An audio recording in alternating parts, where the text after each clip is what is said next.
Welcome back. I'm Shane, this is Relative Time, and today we're going to go over what may be the first in a whole new generation of Microbrand watches.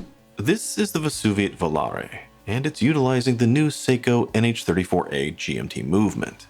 Now, this is not the first watch to ever use this movement. That would be the Seiko 5 GMT that came out recently.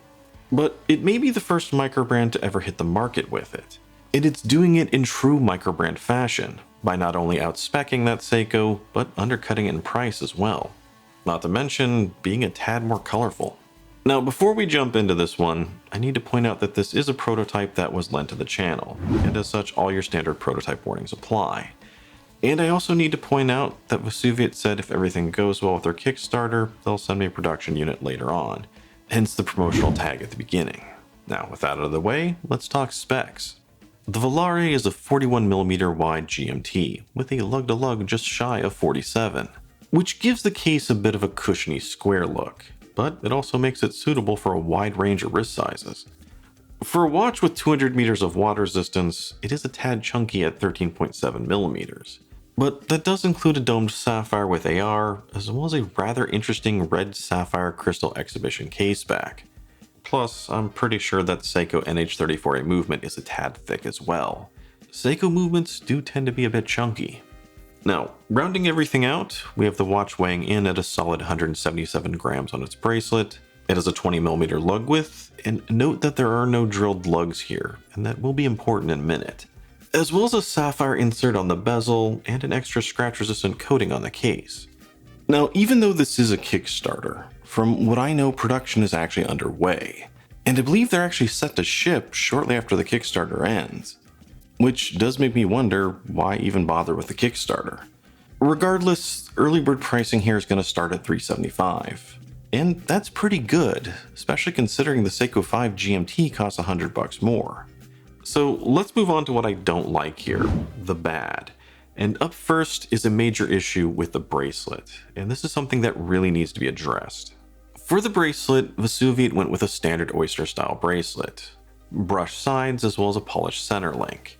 And to me, this does look a little generic. However, that's not really my issue here. For the most part, the bracelet is really well made. You have solid end links, solid links secured with screws, and a pretty nice milled clasp with a diver's extension. And I gotta say that the tolerances here are really tight. Minimal rattle, and almost no gap between the end links and the case. Which in some ways can be good, but in other ways it can be bad, and this is where my problem lies. Because it's such a tight fit that I couldn't get this bracelet off. Now, so far I haven't heard anyone else mention this, so maybe it's something just with this case. But then again, I'm usually the only one who tries these watches on different straps. And honestly, the same thing here goes with the micro adjust. It's such a tight fit I couldn't adjust it. For the end links, it actually uses quick release spring bars, so I could always get one side of the bar out, but there wasn't enough wiggle room to get the other side out. And since it's quick release, there wasn't any barbs to use a tool on to help get it off, so the end links just really seem stuck in there. Now, to be fair, maybe there's a trick here I don't know about, and maybe I could use a lot more elbow grease and really force it off. But the thing is, this is a prototype that's scheduled to go to other reviewers, and I didn't want to risk damaging it, or worse, getting the bracelet off and not being able to get it back on. So hopefully there's something they can change, maybe something they can loosen, or just add drilled lugs. Because as it is right now, this might as well be an integrated bracelet. Future Shane here, sorry for the interruption, but I did have a quick update from Vesuviate about the bracelet issue. After I finished filming this, I sent them an email, and I did eventually get a response. Short version is that they're not necessarily surprised about it. Because prototypes are handmade, they are going to have different tolerances in the production units. Plus, they ran out of double knob quick release spring bars. So some of the prototypes got those, and some got a single knob spring bar like I got. If this had a double knob, I might have been able to get it off. And as for the quick release on the clasp, they mentioned that the spring bar there, for whatever reason, is also a bit too long. So from the sound of things, this should get worked out for production. But at the same time, this doesn't necessarily leave a good first impression. While the bracelet was my biggest issue, I have two other minor concerns here. But after that, it's pretty much all good. So minor issue number one is the bezel. As I mentioned before, it has a nice sapphire insert. And I like that regardless of the colorway, they went with a dual color bezel separating out night and day. My issue though is that it's a unidirectional bezel, which on a GMT is always a mistake. And for whatever reason, this seems to happen far too often on a brand's first GMT, because GMT bezels should always be bidirectional. Issue number 2 is with the case. Although first, I do have to commend them on the case design. Whenever you're looking at a GMT like this, I think it's only natural to look and compare this to the granddaddy of GMTs, the Rolex GMT Master.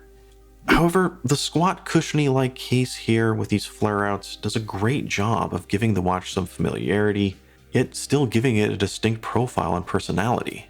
My only problem with it is the rather tall-looking polished sides. I mean, on a watch that's already a tad tall, this design doesn't do it any favors. It makes it look even taller. The extra scratch-resistant coating should also help protect that area from scratches. But beyond that, it's also going to be a massive fingerprint magnet. And again, both of those are pretty minor concerns. But let's move on to what I do like here. And I think the most impressive thing, and the thing to talk about first, is the price. As a brand new automatic GMT for under $400 is crazy. And that's all thanks to the new Seiko movement. From what I've heard, the new Seiko 5 GMTs have been selling like crazy. And this not only undercuts it, but also outspecs it. So if you've really been wanting a GMT and you've been looking at those Seikos, but maybe not dead set on them, this is really a no-brainer. At least right now. The one thing that should give you pause is that this is really the beginning of a whole new era of affordable GMTs. Because there's not only going to be a ton of new watches out that use this movement, but Miyota's true GMT movement's also going to be making its way to microbrands. So many more GMTs are on the way. And I suspect that next time this year, we may be sick of GMTs. Instead of, hey look, it's just another diver, it's going to be, hey look, it's just another GMT. So if you're not completely sold on the colors or the design, but you still want a GMT, then just wait a bit. Anyway, let's move on to this fantastic, extremely colorful dial. From what I know, there's going to be 6 different colorways at launch. When they told me that the purple version was heading my way, I wasn't quite sure what to think about it. But I gotta say that this one has grown on me. It's cool, different, and I really love the lighter to darker gradient on the dial. Plus, I can't help but think of Samuel L. Jackson's lightsaber when I look at it. I think when people get a good look at this one, it's really going to be the sleeper hit out of all of them. Now, with regard to the design, it's fairly standard. But just like the case, Vesuviate has put their own colorful twist on it, creating a great looking, vividly colorful dial that just pops out at you. The polished applied indices as well as the 3-dimensional hands really come alive in the light, even against that darker backdrop, as well as adding a good amount of texture and depth, which is even further enhanced with the skeletonized GMT hand. You always want your GMT hand to stand out, and skeletonizing it is a pretty interesting way of doing it. My only concern with the dial and the design here is that it can seem a bit crowded, as there is a lot going on in a pretty small area, and that includes a bit of text and branding on it. Yet, at the same time, this is a GMT, so a bit of crowding can be expected. Vesuviate also did a pretty good job with the lume. When the lights go out, it looks great, and especially the bezel that's completely loomed up, as well as the GMT hand getting green lume to stand out from the rest of the blue. With regard to longevity, over the course of my test, every element stayed consistent with each other, and as a whole, it almost kept up with my Seiko diver. So overall I'd say it's good, but it's not quite Seiko good, and it does leave some room for improvement. Beef up the lume just a little bit, and I think you definitely got a home run. As for wearability, again, it's pretty good. It does feel a tad wide and maybe a little squat thanks to the case shape, but overall it's pretty comfortable on my 7¼ inch wrist. On its bracelet, it feels balanced and stays right where it needs to. This is one that I think you can comfortably wear all day, and then maybe some.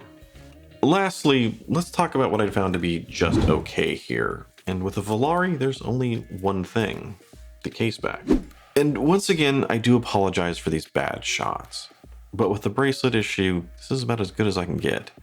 For the most part, it's a standard looking case back, except for that really large, wide red sapphire crystal sitting right in the middle, staring at you kind of like the Eye of Sauron. Now, on this prototype, it's a pretty dark crystal, and I can't really see through this thing at all. And as such, I can't really tell you anything about what's going on under there. However, Vesuviate has mentioned that for the production models, they will be changing this so that you can actually see through it, lightening up the crystal, so to speak. But even with that, I think this is still kind of weird and odd. Anyway, bottom line, brass tacks, this is a good GMT at a great price. The only thing that really gives me pause here is the bracelet issue. But assuming that bracelet issue gets worked out, this is a good option for someone who wants a GMT, and especially for those that want to splash of color in their life. Now, considering that this is the first of a whole new generations of GMTs to make it to market, I think this is going to do really well. And I'm pretty curious to see what else we're going to get over the next year. But in the meantime, as usual, let me know what you think about the Vesuviate Volare down below, or if there's another particular GMT in the pipeline you're more excited about. And as always, if you enjoyed the video, don't forget to like, comment, and subscribe. I'm Shane, this is Relative Time, and I'll see you next time.